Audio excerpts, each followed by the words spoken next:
The biggest party of the summer. That's right. The biggest party of the summer in professional wrestling. The biggest live wrestling event since the pandemic began goes down this Saturday in Las Vegas, Nevada at Allegiant Stadium. In a match that many feared was being removed from the card, a big title match is back on. Plus news about Goldberg and so much more. And don't worry, we'll talk about All Elite Wrestling too. It's Sportskeeda Wrestling's top story of the day.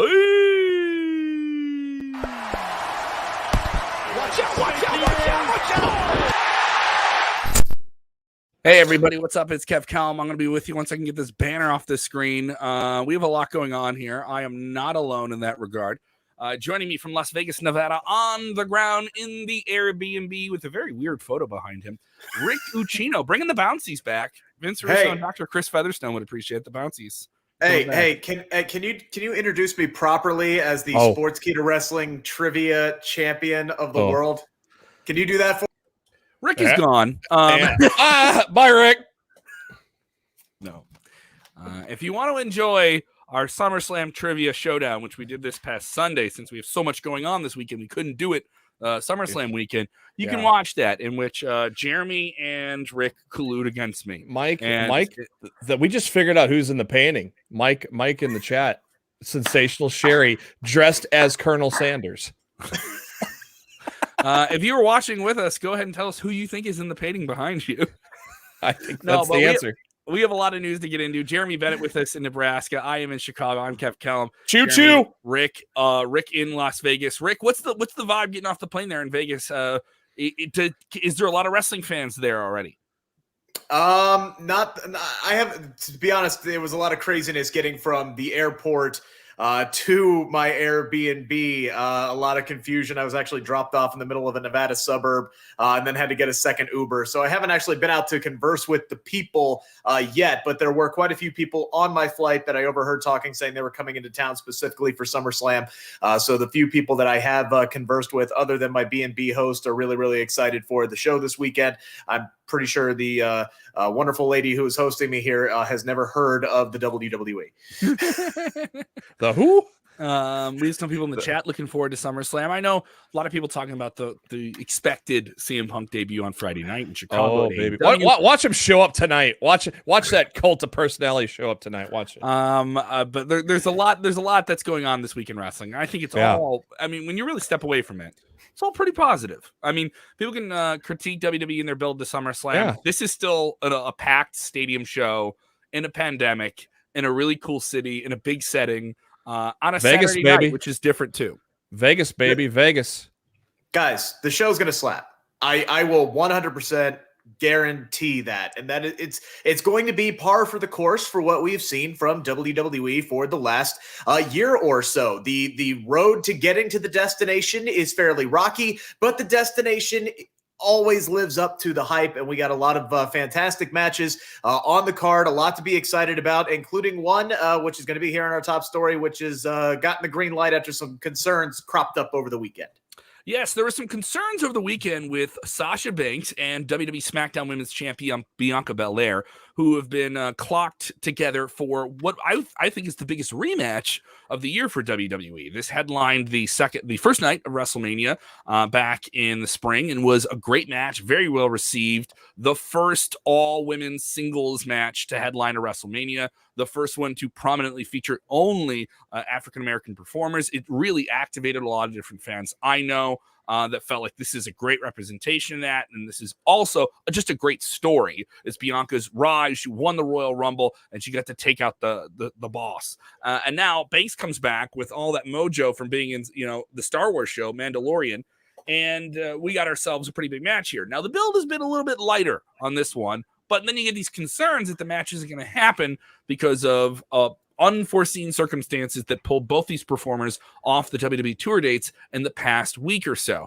Jeremy, what's the latest?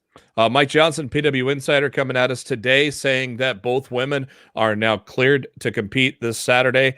They are actually going to be on the SmackDown, the final SmackDown before SummerSlam on Friday. So as at the time of when Mike broke this news, which I believe was pretty early in the morning today, he said that neither women have commented on the absences from the live events, but Bianca was seen training in the gym on social media, and Sasha Banks has been continuously promoting the match. So no word as to why the panic was setting in with the news that broke earlier this week, but everything is a go for the SmackDown Women's title match on Saturday.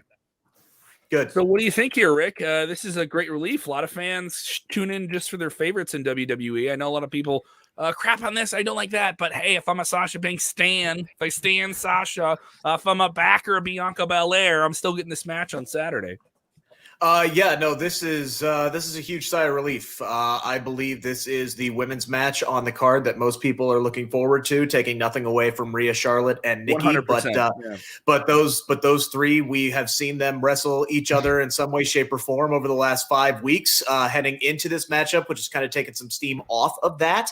But we really haven't seen a whole lot of Sasha and Bianca, going at one another, just a little bit here or there. So this one was a really, really big match for the SmackDown brand, and it's a very, very good thing, because if this couldn't go on, I don't know what they would replace it with, because good, bad, or indifferent, they really don't have a secondary women's storyline on SmackDown right now. This is it. Yeah, this is I it. don't mind that, though. I don't mind that for a big show. It would have to depend on the reason why, which we don't know. We don't know why there was this cause for panic and why both women were pulled off. If it was for one person or the other, if it was only one person, either Bianca or Sasha, that couldn't compete, well, then you could easily fast track Becky Lynch and have her return at SummerSlam to a thunderous pop in Vegas and have her take on whoever was healthy or could wrestle at that point, probably. A shout out to the people joining us, coming in here. New viewers, if you're with us for the first time, whether on demand or live, tell us where you're watching from. We love hearing from people who are just watching from all over the globe. We got Ohio, all right? We got Virginia. We got Massachusetts. We got people all over the United States. We've had people watch from Nigeria, from Australia. Thank you guys so much. And if you can't watch the whole show, I got to pop, I got to do something else. Don't worry. You can watch it on demand or subscribe to our podcast. Our podcast is now available on Apple and Spotify. We also have that big interview that you spoke to this week with the big man, set for a huge match. WWE champion Bobby Lashley, set for some big things. His opponent this Saturday, a man from the Attitude Era, a man who is the master of the spear, sometimes master of the jackhammer, depending on what match you're talking about.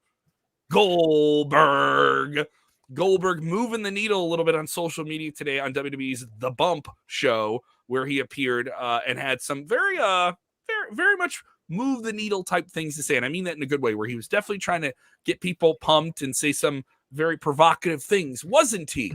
Wasn't he here? What's the news on Goldberg? Oh man. Yeah. He was asked on The Bump what was his favorite match of his WWE career, and he said the 90-second decimation of Brock Lesnar, which was at Survivor Series back in 2016. Maybe trying to coax the beast out of hiding, maybe with that backhanded comment there of saying that was his favorite WWE match. The Beast whipped his ass in 5 minutes at WrestleMania. So right. It doesn't matter. It doesn't matter. No, Nothing will ever top that. I don't think that's a shot at Lesnar. I would rank that as my favorite Goldberg match of all time, behind only Goldberg DDP 1998 Halloween Havoc, because that was just such an absolutely stunning moment. You talk about somebody as dominant as Brock Lesnar, and then Goldberg comes in and squashed the man. Yeah. He squashed the man. It wasn't a pseudo squash, squashed that man. So yeah, absolutely. That would be one of my favorite Goldberg matches of all time. It was stunning. It was absolutely stunning. And I think it was one of the last times I genuinely enjoyed watching a Goldberg match. That 5-minute rematch was also, it was pretty good for a 5-minute match. They did so much. It was. They did so much in that 5 minutes that it was highly entertaining as well. They also asked if he was competing for the tag titles, which superstar, past, present, or I can't say future. Loved his answer on this. His answer. Yeah, his answer was Bruiser Brody for that. And they asked if he was either Team Reigns or Team Cena, And Goldberg said, "Team none of that. Team none of that. I want to smash them both." The he's calling out everyone. Anyone that was brought up, he wants to have a match with. Anyone. Jinder Mahal was on the bump today, like in the studio with the team, and they were complimentary to each other. And Jinder flat out said, "I want a match with you. I love a big match with you. I respect you, and I think you would respect me more if I was kicking your ass." And they were like, kind of like, also like, they'd be like, "You're very nice, but I'm going to beat you." And Goldberg would do the same thing, and he said, "I love what you're doing. I appreciate you're responsible." And Jinder saying he got his traps all big because he saw how big Goldberg's traps were. And then Goldberg says, "Why WrestleMania?" That's what Jinder wants. Jinder wants the match at WrestleMania. He goes, "Why don't we do it in India?" So it was like, oh boy, you're really just throwing everything out there. Goldberg is one of those guys that's in a rarefied air where he could do that. I don't know if many other people could just go on there and just start going into business like that, especially on a WWE centric show like that that's produced by them. Yeah, and the headline that was produced from that appearance on the bump was the fact that he has let it be known that he has 2 more in-ring matches left on his WWE contract, and so that is what he's got left, and who knows if that's going to be the end of the road after that. Nobody will know, but that's if what it is. If it is, there's only one man that last match can be against, and I have hope that this match is actually going to happen after some comments made in some interviews this week. Mr. Matt Riddle has been doing the rounds. I believe he was talking to Talk Sport and said that he and Goldberg actually had a bit of a cordial exchange backstage on Raw one night before good old Bill went out there to challenge Bobby Lashley. And Goldberg even said he kind of respects the work that he puts in, some other headlines that he made this week. So it's given me some hope that maybe that match will actually happen. And I am hoping that if this is the end of the line for Bill Goldberg, we see Matt Riddle give Goldberg the jackhammer, pin him 1, 2, 3, and send him on his merry way. You always go out looking up at the lights. So, Riddle obviously is a guy who loves to also kind of go into business for himself in one way or another. And when he was in WXT, just said, I want to retire Brock Lesnar. I want to retire Goldberg. That is such a young millennial, like 20-something, early 30s thing to do. Am I wrong about this? Then maybe this is a guy who's like past 35 who says this. Oh, I revealed my age, right? But because that's the worst thing you can do. You know that? You don't want to be one of the olds. You don't. Yeah. The last ism you can do. I've talked to my nephews, my teenage nephew and niece. Like the last acceptable mean thing you can say about someone when you don't know them is whether or not they're old. You can make fun of someone for being old. And I was like, really? He's like, yeah, you can make fun of somebody for being older than you. I was like, oh, okay, I can get that. That's fine, right? But now it's like full spread into sports and culture and this other thing where we have to topple somebody. Like we have to take a statue down in the Hall of Fame. We have to do it because then that suddenly gives us the pedestal that the statue is on. So it is interesting. And this one I think would absolutely be one of the best matches WWE can make in terms of just the organic nature behind it. The story's already there. You know, Goldberg being pissed, Riddle being playful.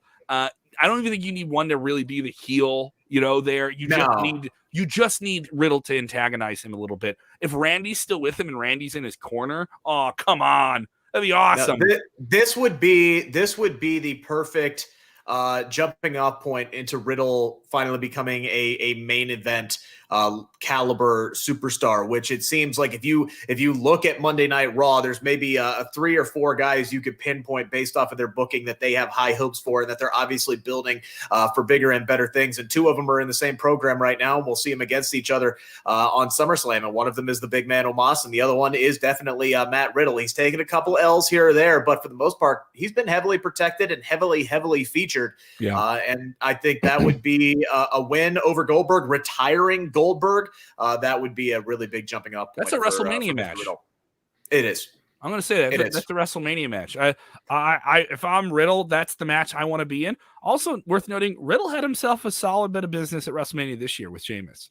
They had a good match. I wouldn't say it was the biggest match of the weekend and the most talked about one, but it was a solid one. He did some physical stuff in that match where it showed like, oh wow, he can really sell for people, flip in the air and take big boots. That I was going to say that you need that for Goldberg. You need to be able to feed to him and sell certain things for him and give it to Goldberg guy. This guy's getting up there on the bump showing off. He has cut abs at 54, Right. Oh yeah.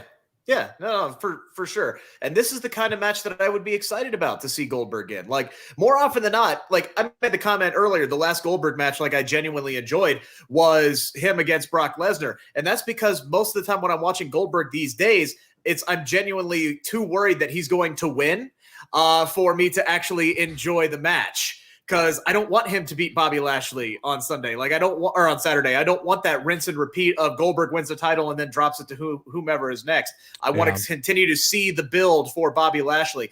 Goldberg versus Matt Riddle, Goldberg versus Dolph Ziggler. Those are the kind of matches that I can get behind, where there's not a whole lot at stake for Goldberg to win. Because at this stage in his career, what's the point of him beating people? Yeah, so if he's got with the olds, guys. Nancy Gates texting in. I have been watching WWE since before the first WrestleMania. I am 51 now. Hell yeah, Nancy. That's right. Old train. Oh, we got speaking of a train and an older person, we got a story that is quite borderline, I would say X-rated. It's a very Las Vegas story. I'm going to ask myself, did Rick see this happen in Las Vegas? I watched NWA in the 80s, if that tells you anything too about my age. So other people reacting Kev, to you. Go ahead, buddy. What happens in Vegas stays in Vegas. All right? Vegas, baby. Vegas. All right. There's going to be some awkward Ubers around Las Vegas late at night with Rick and Jose. Tony is texting, Riddle retiring Goldberg? BS. That's BS. No one takes out Goldberg like that. Michael Ken saying almost gets to retire Goldberg. Everyone wants to retire Goldberg. Roman retires Goldberg. Everybody retires Goldberg. Well, yeah. You always go out looking at the lights. So Goldberg is going to be losing his final match. Unless you're the Undertaker.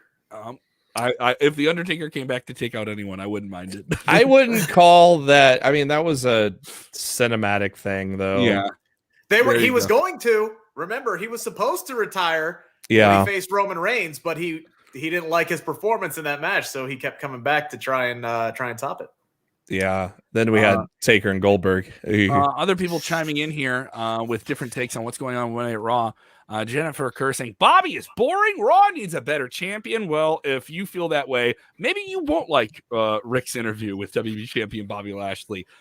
He's genuinely entertaining in this. I think he's good. I think he's also a strong champion. It's just Raw's all over the place. People crap on Raw, but there's some things on Raw that I'm like really into. I think Mansoor and Ali are really entertaining. Like, yes, they middle are. Card. They really advanced that story well last on Monday. Yeah, but overall, Raw was not a good go home show, but they really advanced that well.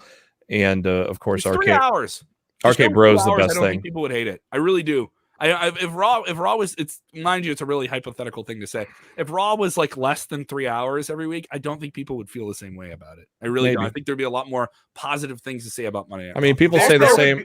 People say the same thing about NXT after it went 2 hours. That it was never the same after it went from an hour or to 90 minutes. So that people say the same thing about NXT, and that's now 2 hours. So yeah, the longer the show is, the more prone you are to fill it with BS. Basically, you're able to fill it in with whatever, and we've seen WWE lean on the same filler stuff over and over and over again, which is why we've seen Damian Priest, even though he is feuding with Sheamus and is facing him for the United States title on Saturday, the last 2 weeks he's been back to the well with The Miz and John Morrison. Did you know, by the way, that since Damian Priest was brought up to the main roster in January, outside of Battle Royals, he has wrestled The Miz 7 times and John Morrison 8 times. In fact, Damian Priest has only wrestled 6 different superstars in either one-on-one or tag team competition since he was brought up to the main roster. That's the kind of stuff that drives me nuts about Monday Night Raw. Yeah, it's so much 50-50 booking, so much just rematch, and they haven't gotten out of that rut in a long time, honestly. And SmackDown doesn't have that problem. I think SmackDown just there's just so many more fresh combinations there that don't feel nearly as played out here. Yeah. Not as often. Not as often. Not as often. No, not as often. Remember, we got Shinsuke and Baron Corbin like 6 weeks in a row at one point. Tons of exclusive SummerSlam content coming from Las Vegas. Rick will be there. Jose will be there. We will have coverage tomorrow, a very, very rare coverage of a WWE tryout. WWE rarely gives the media access to these. Sometimes you get to see them afterwards and say, here are the talent we're looking at, but you're getting some look here at a WWE tryout, which is going to bring in a lot of different athletes. A very interesting time to do that as we're 2 weeks removed from an Olympic Games, and there's been a lot of talk with certain Olympic athletes that WWE has their eye on. We're also go ahead. We're also 2 weeks away removed from Rick's debut match. I mean, is that a coincidence? Rick, what about that? I may or may, I cannot confirm nor deny, may have my ring gear 2 feet away from me in my bag. Maybe. We'll see. I know you can confirm it because you said you brought it with you.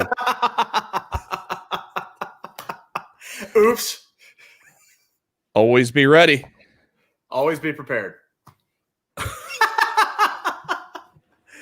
I might just I just might show up. I might just show up strong at the WWE tryout and say, all right, I'm here. I'm doing both. I'm going to cover and I'm going to participate. At the same time. That guy walked in. He's wearing a suit. Why does he have boots? What does he have working boots on? If you act like you're here for the tryout, maybe they won't notice. You just slide in. Yeah. You're the one guy not wearing the property of WWE I think tomorrow is also when they're going to do that like ring announcer. Ring announcer. Yeah. I think I'm going to actually just kind of slide into the line for the tryouts and just pretend like I'm supposed to be there.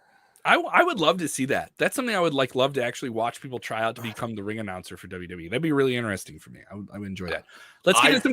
Let's get into some questions here about SummerSlam. If you have some, drop them with us here. Exclusive content all week long, plus the big press junket on Friday. A bunch of interviews are going to pop up with that. We don't even know what we're going to get. It's going to roll with it. Plus, we'll be live after SummerSlam here on YouTube and Facebook and after NXT TakeOver on Sunday night.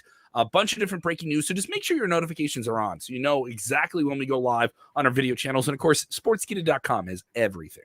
Vanesh has a question here. Do you guys agree Cena winning the 17th world title? Is that going to happen? Is he going to break the world title record in pro wrestling that has been so rarefied air by one Ric Flair? We'll be talking about him before we're done here today. Choo-choo.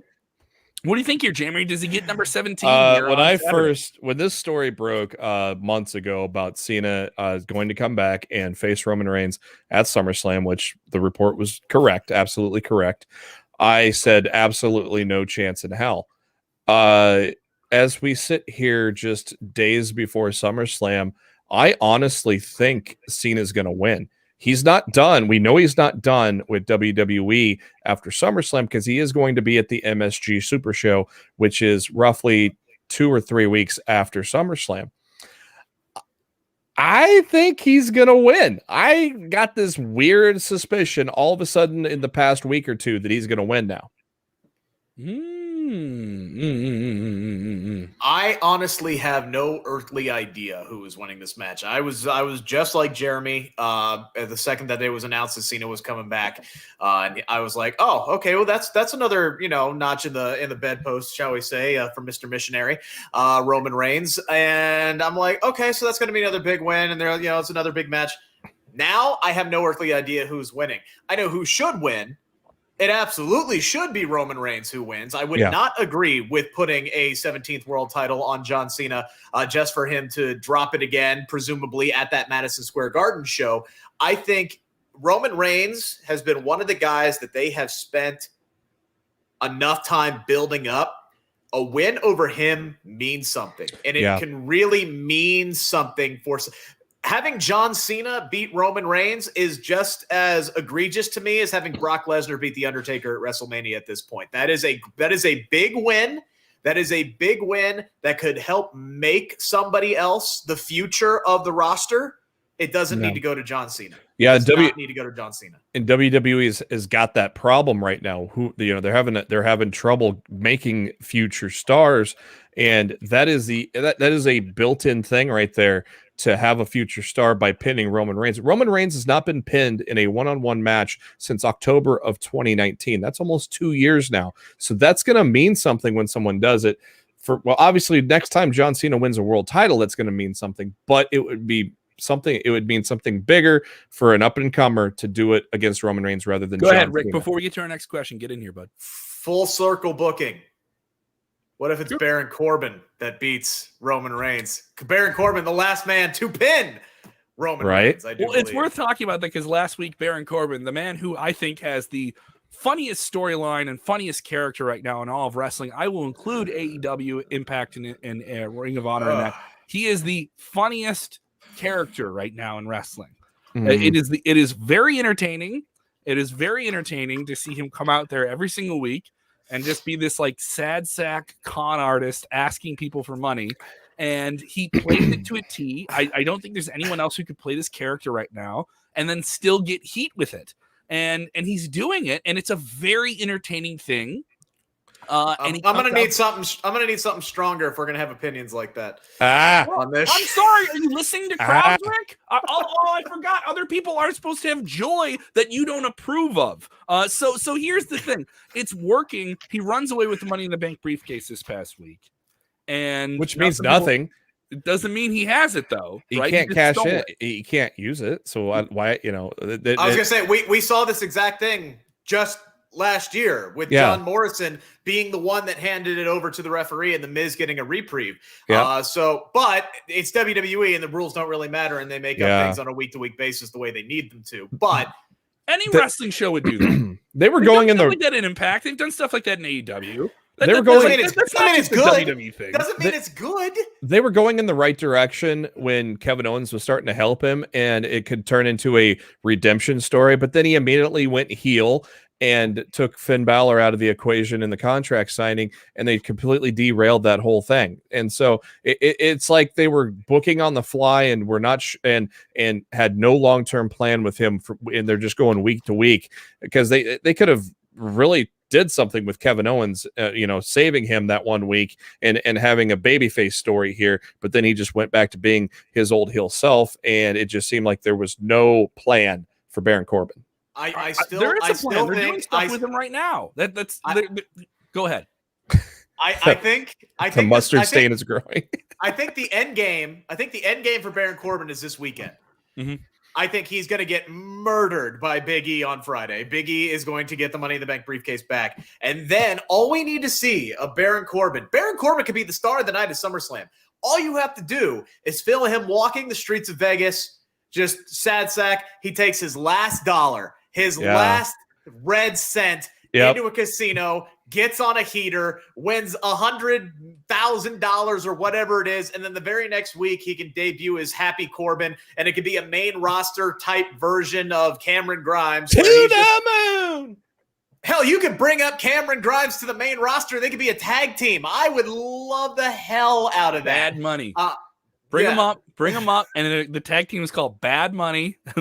That's what they are. Crypto rich. Bad with money. Crypto rich. But this Corbin angle, I know people love it, but it's one for those who are enjoying it. It's one that does have a shelf life, and I think you got to end it sooner rather than later. Okay. And I think that would be this weekend in Las Vegas would be the perfect place for Baron Corbin to turn his life around. That would be perfect. Stephen Chambers, big one here. This is, I think, the thing that's kind of looming over the Raw Women's title match. A triple threat. Nikki Ash with the title, Nikki ASH versus Rhea Ripley and Charlotte. This has been played out in three different directions fairly quickly. Nikki's still getting some solid reactions and growing, becoming a babyface with the title. Charlotte's still very crafty as a heel, able to weave any different chant that a crowd throws at her and throw it back in their face. Rhea Ripley doesn't feel like the superstar she should be.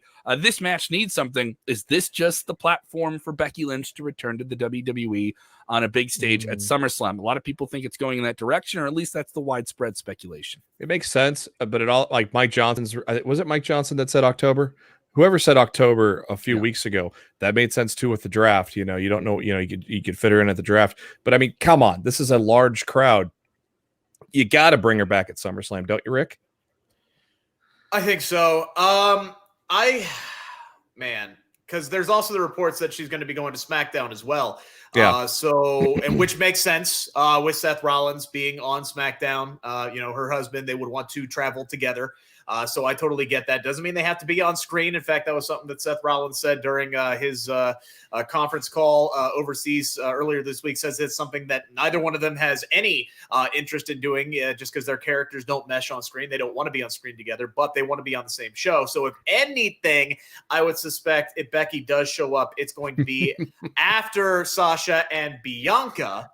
But I imagine, yeah. Imagine if Becky took the persona of Rollins and came out with him and wearing suits like that, and man, that would be funny. I'd like it.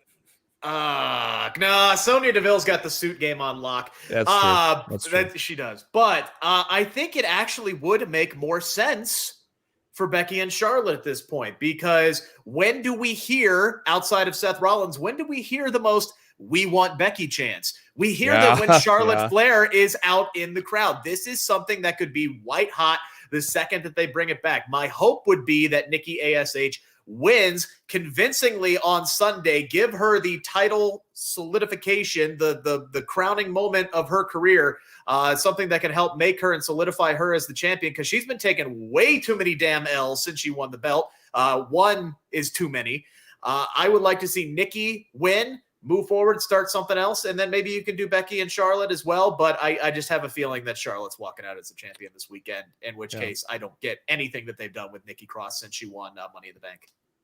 For the latest on everything SummerSlam, make sure you're subscribing to our channel on YouTube. We are making that march to 20,000. We are within 500 subscribers of our goal. If you know someone who's a wrestling fan, I know there's a lot of wrestling content out there, but if you're here and you've watched this long, you know that we're lovable chums. All right, we're just lovable smart marks, wanting to mark out with you. So go ahead and let them know about what we're doing. And, of course, check out us on all the different social medias. Instagram, we got a hot Snapchat right now that's blowing up. It's pretty cool. Hot Snapchat. Hot Snapchat. That sounds like the dirty version of Snapchat. Sounds like something Ric Flair would be into. Speaking of dirty, speaking of got a request in Vegas, got a request in the chat here. Somebody wants to hear my Cameron Grimes again, apparently. Oh, can Cameron Grimes? Can you do some Cameron Grimes going into our next story here about Ric Flair? To the moon. Oh, we're gonna go ride that train, aren't we? Come on, ride that train. You're at it. There we go. That's a song for the Ric Flair was trending on Twitter today. You know, every time Ric Flair trends on Twitter, everybody's like, "Oh no, did he die?" No, he didn't. Everybody does that. Whenever a celebrity trends on Twitter, oh, they all do that. They all do that Denzel Washington gif. Oh. So, hey, with a 72-year-old who's had multiple health scares, I get it with Rick. I really do. Yeah, that's fair. That's fair. So, I did my own investigation because I didn't know at the time. All I saw was Sean Ross Sapp's tweet of the Nate really did get a release. So that was all I saw. I did not know what he was talking about. So I did my own release. He really did get a release. So I did my own investigation and found that there's a photo on a train of a blonde man. You did some investigation. Yeah, I just basically typed in Ric Flair. Hey, Kev, as you would say, he did a deep dive. A deep dive. Much like this blonde guy did on the train, he did a deep dive, and found that this blonde guy from the back that looks like Ric Flair was pleasuring a woman. Let's say pleasuring a woman. Let's say if Ric Flair, we're all adults here. Damn it! He was going down on her.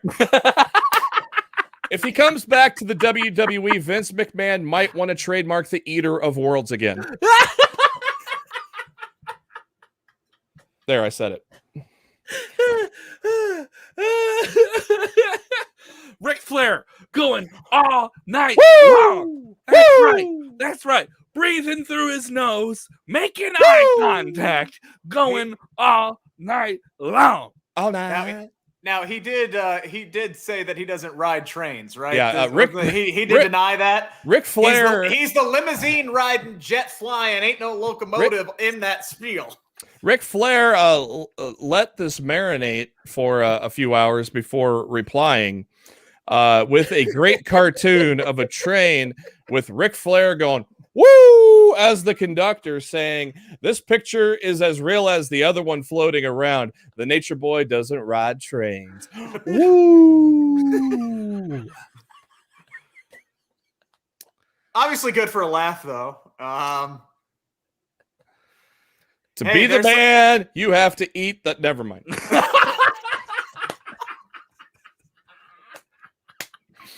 Hey, all we can say. I'm dying.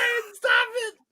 Hey, all we can say is there's some Ric Flair doppelganger out there living his best life. So if I mean, if there was if there was ever an award for a national pie eating contest, Ric Flair lookalike may be the winner here.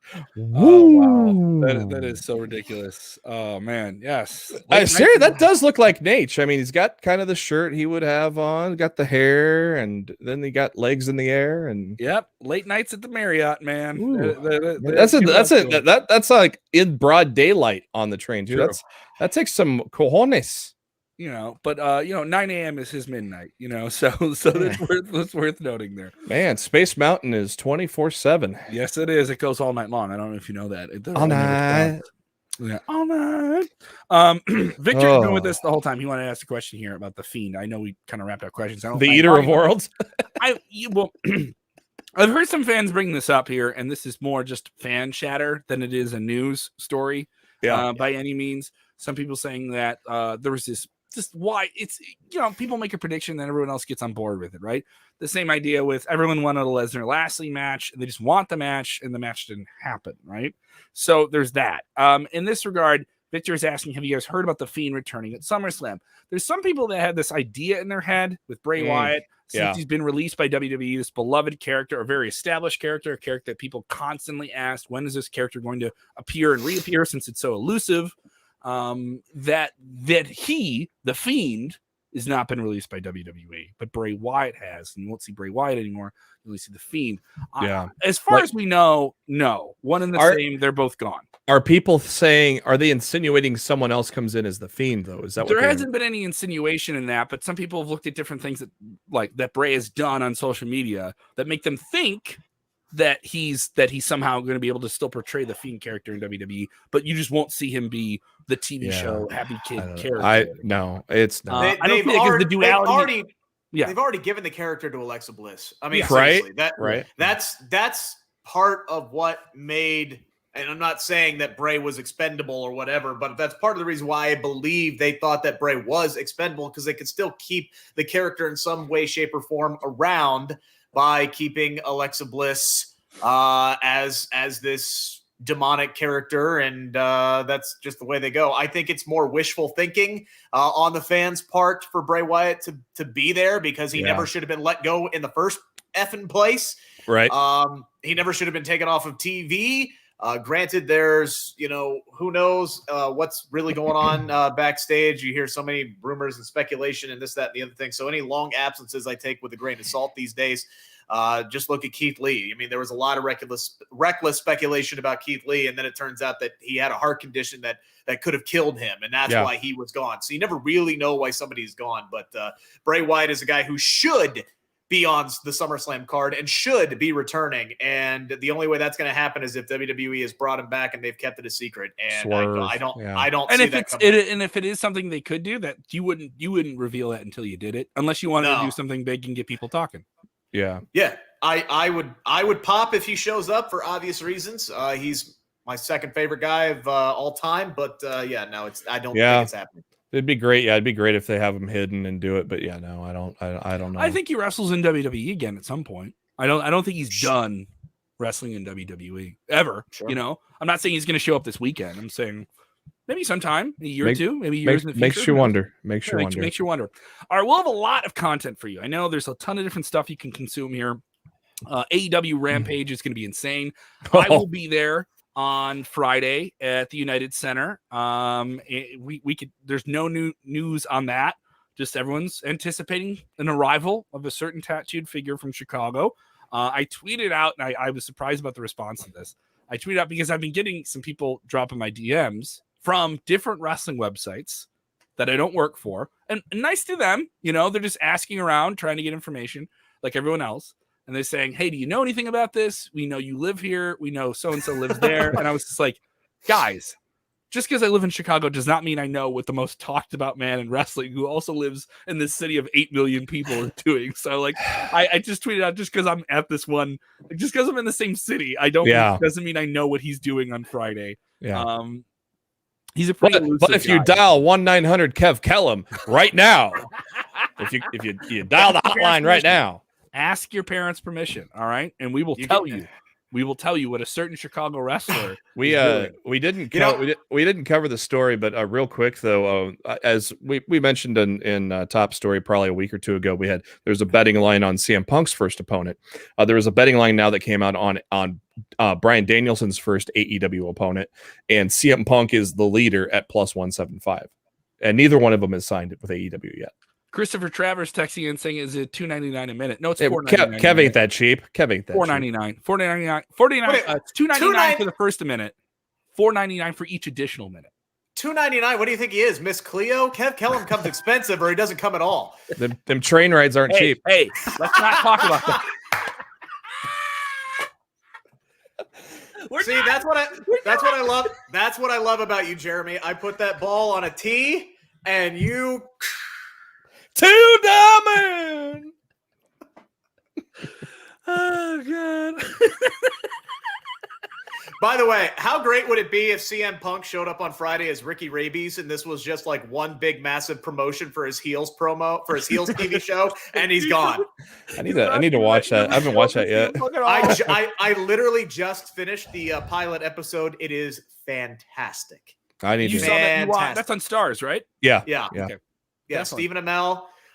James Harrison, the former linebacker for the Pittsburgh Steelers, has a pretty prominent role in this too, and he did a great job. I haven't seen any actual like pro wrestlers, and I think I saw one of the Good Brothers for about half a second. But overall, this was very, very, very well done. It's a very good show so far. I'm interested to see where they go with it. Yeah, looking at the previews, it looks tremendous. So I can't wait to check it out. All right, a lot of content from us all week long. Once again, make sure those notifications are on. Make sure you're enjoying wrestling, guys. Don't get mad. Enjoy it all. Rampage is going to be interesting on Friday. Dynamite's going to be hot this week. NXT has a kick-ass card, I think, on Sunday as well, that I think people are going to be surprised by what they pull out there.